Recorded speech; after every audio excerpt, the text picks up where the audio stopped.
performance since I bought my first action camera, which is the GoPro Hero 11. And I've been thinking of buying extra battery, of course. It's either another Enduro battery with charging case or other brands that are compatible with GoPro Hero 11. Then a good news came. Telesin sent me their stamina battery for GoPro Hero 11 together with its charging case. And let's see how it will match with Enduro battery.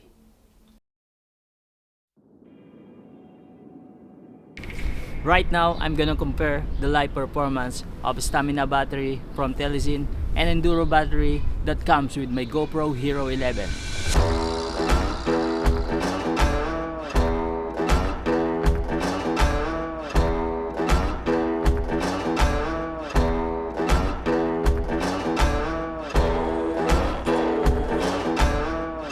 First, let's test the stamina battery from Telesin.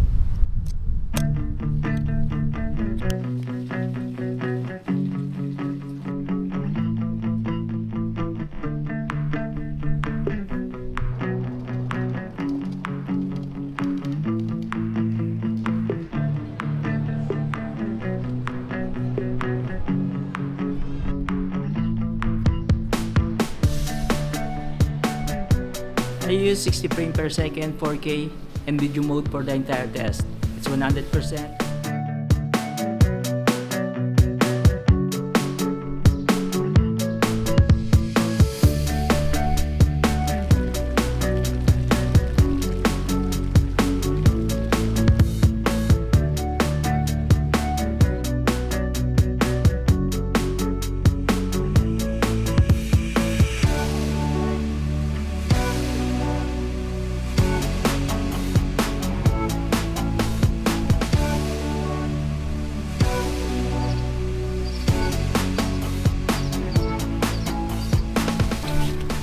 Okay, it's 9% left.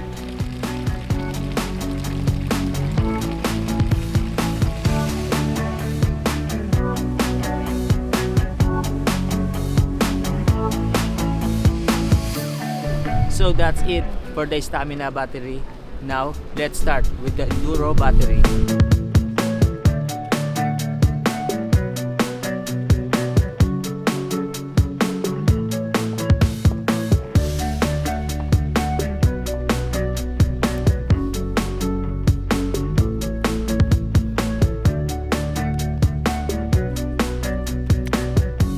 I'm gonna use the same settings, 60 frames per second, 4K, and video mode for the entire test.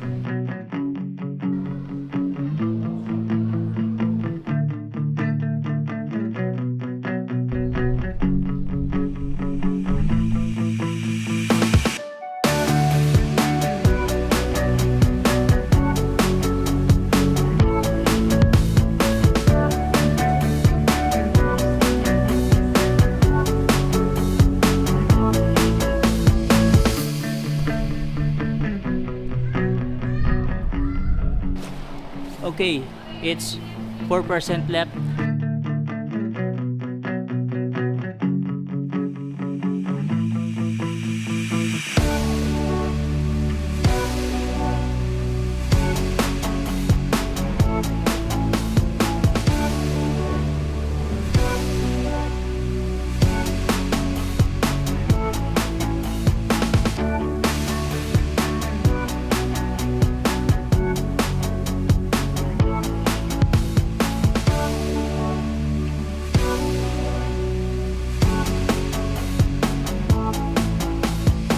Here's the result of live performance of stamina battery and Enduro battery.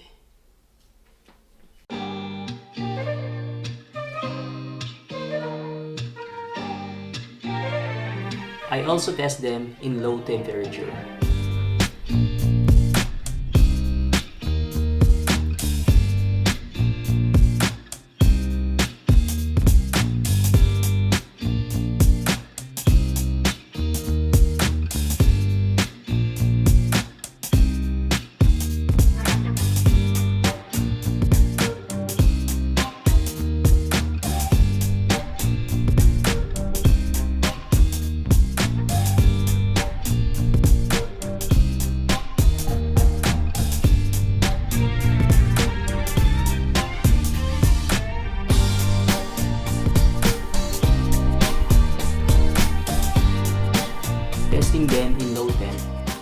a good job.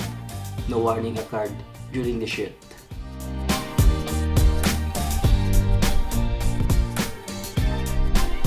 I'm not able to bring them in much colder places like -10 or -20 because it is already spring here, but it's pretty much colder where I did the test.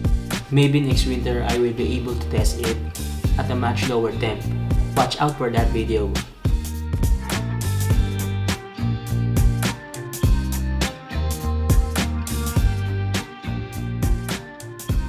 All in all, this stamina battery from Telesin is very promising. In terms of battery life performance, it's almost the same with Enduro battery, and in low temp, both of them are really good. I will surely use these batteries from Telesin on my shoots. You can check on my description below for links to their website.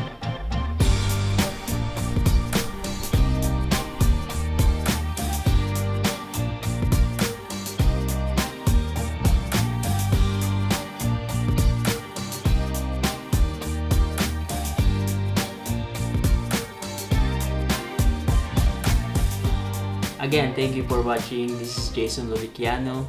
Consider subscribing, like, and share. Until next time.